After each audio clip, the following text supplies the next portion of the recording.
Alright guys, welcome back to some Lad's Garage. We just got done unloading up here in St. Genevieve, and we're getting ready to head down to Tennessee to reload and basically do the same circle we just got done doing. We're going to run down, load, go back to Salina, Kansas. Some might call it Salina, I call it Salina. We're going to run back over there and then come back here.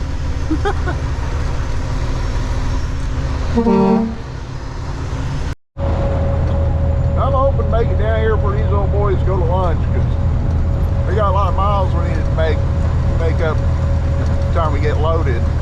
To get over to Salina at a decent time tomorrow.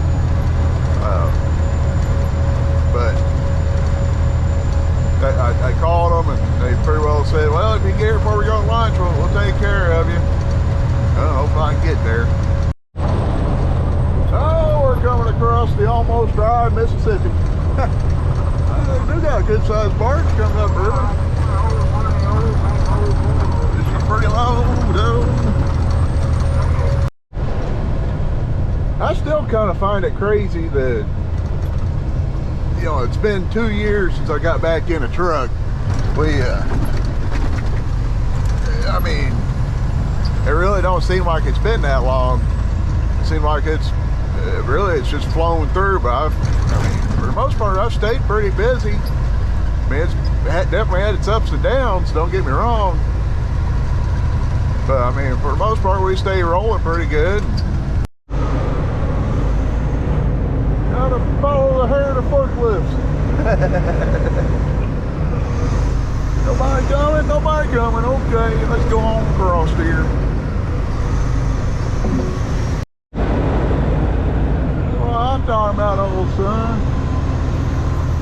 Haven't been here 20 minutes yet. Already loaded, got to pull across the street. Still strapping carpet. They got me going set for turning and burning, I'll tell you what. We're rolling out. Less than an hour and a half. That's pulling in, checking in, getting loaded. 2 different spots. Strapping and tarping. Oh yeah, I guess you can throw in putting the V-boards on too. I guess that counts for something also. So we got about an hour window between our 14 and our drive time. I need to swing in. I guess I'll swing into Campbell to Napa. One of my headlights, LED headlights, is going out. I don't have any extra. I replaced about both of my low beams. So far I've replaced them about twice a year. And so I'm just going to get regular bulbs. Something I can go pick up at Walmart or AutoZone or O'Reilly. Auto parts. Ow! Or Napa know-how. Napa know-how. That's the plan. We're gonna make it as far as we can, I think. Not 100% sure, but I think Springfield, you know, about the hoods, or over by Springfield, is gonna be about as far as I think I'm gonna make it.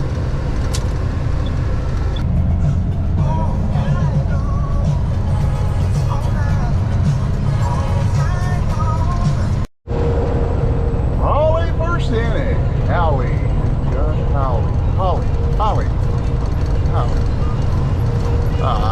Josh. Is it Holly? Holly?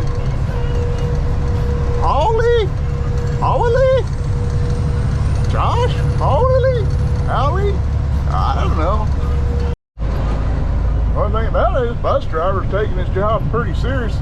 The suggested speed limit for this ramp is 30 miles an hour. I mean, he almost come to a stop to make sure he don't, I guess, to spill the champagne or whatever they got going on in there. Well, all I can say is we ain't got time to follow them across 60. We got places to go. Later, Gator. I guess since I passed him, you can say I'm ahead of him in the race.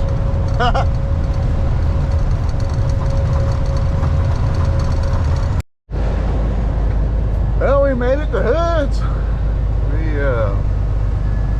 already got fuel. I love coming here because they pump the fuel for you. They, you know, get the bugs off the windshield. Normally do a pretty good job of getting the bugs off anyway.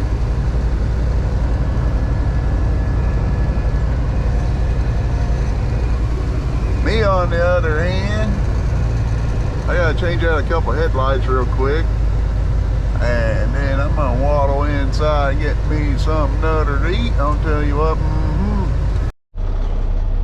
All right, we're ready to start a long journey today. We got a little over 5 hours, I think, still to get to Salina. Really about the only good thing. I can't really say the only good thing, but with this loading at the quarry that we are, which is on the way back, we actually we're not going that far out of route to load, or I'm not. I don't know what you guys are doing, but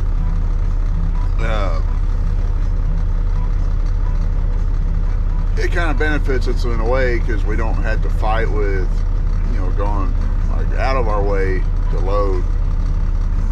I'm starting to sound like Kamala Harris speaking here, but long story short,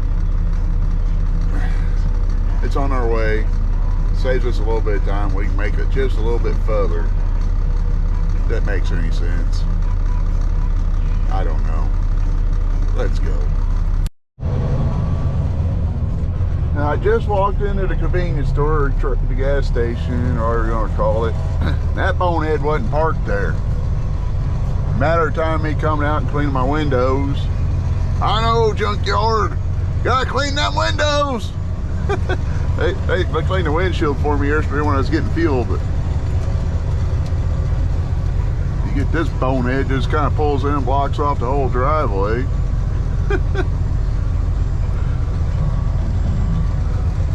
Heck, yeah. Too lazy to even try to park close to anybody. I don't know, I guess they ain't too far off. I know the driver's side could probably be adjusted in and down just a little bit, but I tried to adjust the bucket yesterday, the screws for seats, so I'm going to get them freed up to adjust it. The passenger side, it's hard telling. I mean, I haven't gotten a chance to flip the high beams on yet, but I don't know, I can't tell if it's the driver's side or a passenger side, but one of them's like pointed right on the white line. And I don't know, I mean, I can see the road pretty decent. I'm not losing it whenever, you know, the white headlights come at me. I don't know, I've always, I mean, LEDs are good if you want to see Jesus, you know, coming. But as far as seeing the road and deer and things like that, I don't think, especially on a low beam like I got it on right now, I don't think they pick up the colors or reflections. I really don't know, but especially when you get in the rain and stuff, it don't reflect off the road. It blends in with the rain. If that makes any sense. Just had my first four-wheeler bright light me. So I lit them up. But I mean, I don't know if I left my LEDs for high beams. So they bright light me. I lit them up. He had LED headlights. He got my LED bright. As you can see, you know, we still got our LEDs. That's no lie. Like I said, the biggest complaint I got right now is I think I need to get them adjusted right. Every time I hear this song, I think of Wayne's World. I grew up, seen that movie, and ever since I've seen that movie, I mean, I seen it when I was a little guy. This song here kills me. I think they're about ready to get bright lighted. Thank you. We're here for round 2. Let's go. Well, we are done loading with these gravel trucks by. Unloading, I should say. Heading down, going to one of the other quarries to load, and not one of my favorite places to go, but hey, the last video, the Bobcat broke down in the last video, or for the last video when we come over here to unload last time. And I asked the old boy, I said, they get it fixed or they get you a new one? He said, oh, they fixed it. He goes, what's wrong with it? And he said, well, we've been parking underneath trees and leaves have been blowing and the radiator filled up with leaves and it wasn't letting it breathe.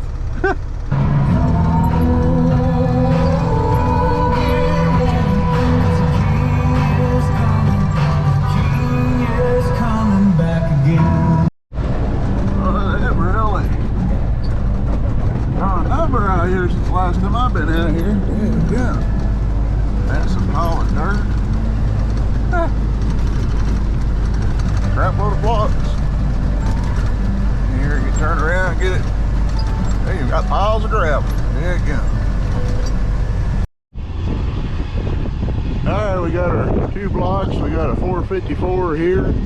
Got a 350 right there. Maybe 305, I don't know. All chained up, ready to rock and roll. You get it, rock and roll. I really wish I would have scooted that rear rock forward just about another couple foot. Probably another 2 foot, probably have been a little smoother on me. I think I figured I got about 36 back on the spread. And then about, I don't know, probably about 32 on the 30, between 30 and 32 on the drive, so it's riding a little rough. Okay, we made it to Concordia, Missouri. Got like 25 minutes left on my 14-hour clock. Looking at my statistics for today, only did 460 miles. That's not very good. I did more miles yesterday, but I didn't cut into my 14 either. Yesterday I did 636 miles. Today I only did, I did 460 miles. Probably could have went another 30, 40 miles down the road and been all right, but I don't feel so guilty parking in a TA parking lot and not going inside to eat. I know it's kind of sacrilegious in what I say, but I'm a little upset with TA. We're up.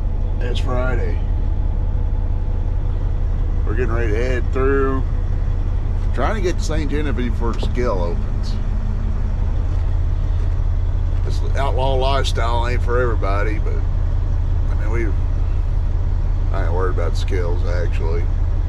Got pulled up on the scale in Odessa yesterday. I just ran straight across the interstate. You're kind of pressed for time.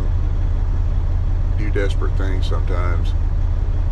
But I did get pulled across the Odessa scale yesterday and they flagged me on. The thing is the way these rocks are loaded, we you know, I'm a little light on the drives and heavy on the spread.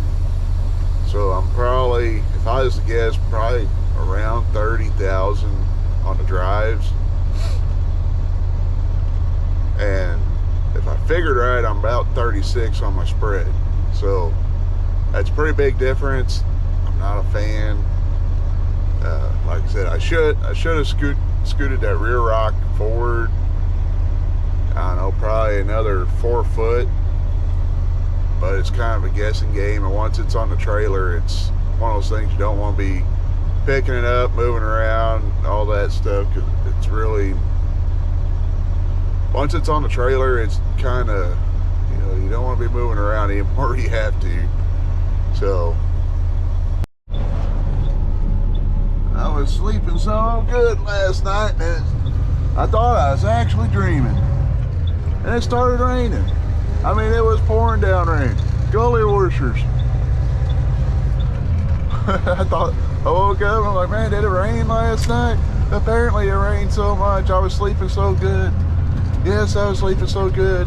Nobody would have been sleeping better than me. No, not one person could have slept better than me. I would have took sleep away from China. But the rain had come in and ruined it. Yes, the rain come through.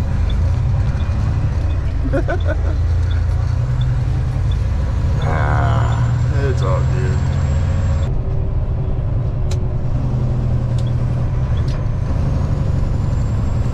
Got the wee woos.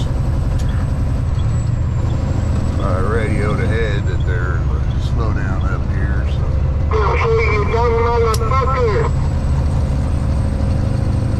Supposedly a big truck in the middle. Yeah.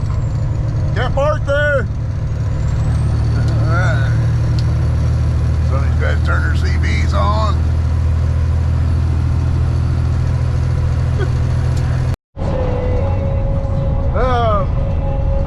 Fun with hauling this stuff is I'm heavy on the spread, like I said. I'm a poet and didn't even know it. But with being heavy on the spread, heavy on the spread, light on the drives, you're kind of at the mercy of the trailer, really. Pretty much instead of, you know, pulling the load, you're dragging it now. You know, the spread axle, the weight's, you know, spread out on between two axles, 10 foot apart, 10 foot 2 inches to be exact. But so that front axle, you know, even though the both axles are equal, but when you go around a corner, typically it's going to pivot off the rear axle, or it might pivot off of both, depending on your situation. But you always got one axle that's going to dig. Either you're going to be dragging that front axle or sliding the rear axle, one or the other. So you go around a corner and that trailer, it's like throwing a parachute. It's going to slow you down. Going up hills really becomes fun because all your weight's on the back where it's spread out. If it's closer together, it's a little easier to roll. You know, there's scientific methods behind it. But I mean, you get the trailer, you know, if you won't necessarily fill a rut, you know, a groove or something with the tractor, but you get the trailer just right, or you know, kind of get out of the groove, that trailer will pull you back over. I mean, you gotta be up on the wheel, you can't be slouching.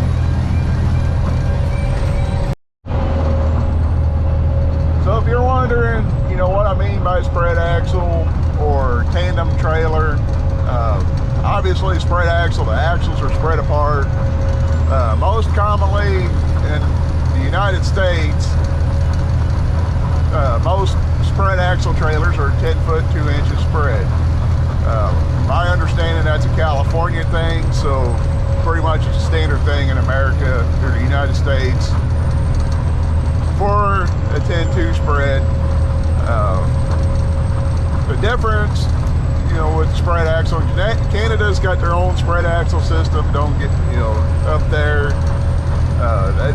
They even have what they call a Canadian spread on the drive axles too.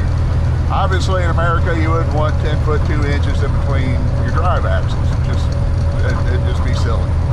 But biggest reason why, you know, I personally prefer a spread axle over a tandem trailer, which tandem is, like I said, the axles are together.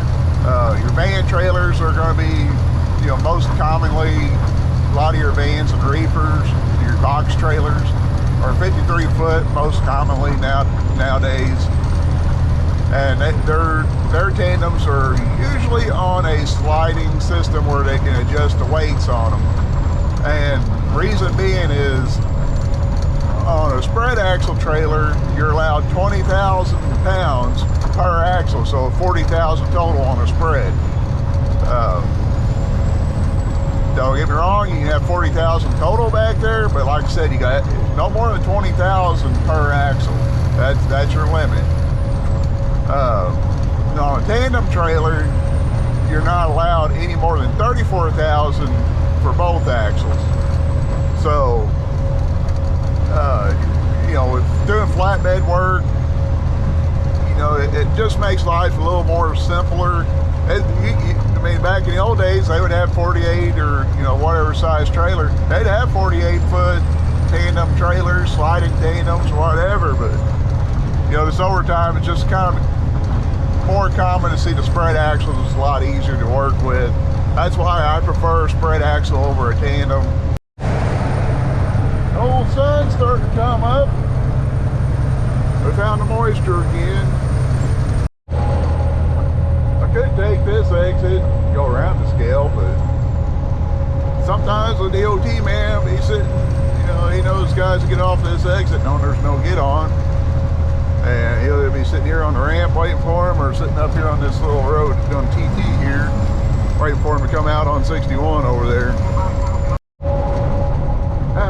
The thing I love about colored open close signs for the scales, I can see from way back here the sign is red. Kinfolk used to own that property. I like that red sign. That red sign means loads. At least in Missouri. I've heard some places they turn it on red to pull in. Fun part is, you know, with the stuff I normally haul out here, the rocks are, you know, about 2 foot tall or so. They're not very tall. But this stuff here, you know, the smallest rock is, you know, about 4 foot tall, and that rear rock is, I would say, 5 foot. Sometimes when we haul them, they're 6 foot tall. So you really gotta be careful on roads like this, because that's a lot of top heavy weight right there. Throw you over in a heartbeat. All right, ready to call it a day. Go get a shower. What do you want, you stinky dog? There you go. We're just made it in. We're gonna get ready to go home. Got another scout camp out this weekend, so I'm gonna go home. First, I'm gonna get a shower. Being in the dust yesterday and everything else, I should have went ahead and showered yesterday, but I'm gonna get one today. Garen told you. Ain't that right, Misty? You want a bath? Come on. Come on. What are you doing? You can't get up here, Tubby. You're too tubby. Yeah, you're too tubby to get all the way up here. What are you freaked out for? Huh? You're not going for a ride? What do you want up here for? I'm just going to scratch your head. Yeah, just scratching your head. We are going to go home. And next week, probably more of the same. Well, sort of. I know next Monday when we leave out, we got to run down and load some more tar blocks going over to Scott City, Kansas. Almost at the Colorado border. Like 40, 50 miles maybe 30. Somewhere in there. It ain't very far off the Colorado border. But we got to go all the way out there. That'll probably be a 2-day journey there at least once we load. But I think once we load, I can make it a little ways into Kansas, and then from there we'll have another full day of just driving, and we'll probably unload that evening. They normally unload me when I get there, but that's next week.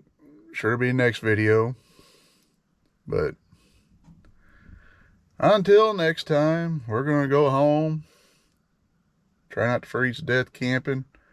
So y'all stay safe out there. God bless you. And be sure to dress warm when it gets cold out.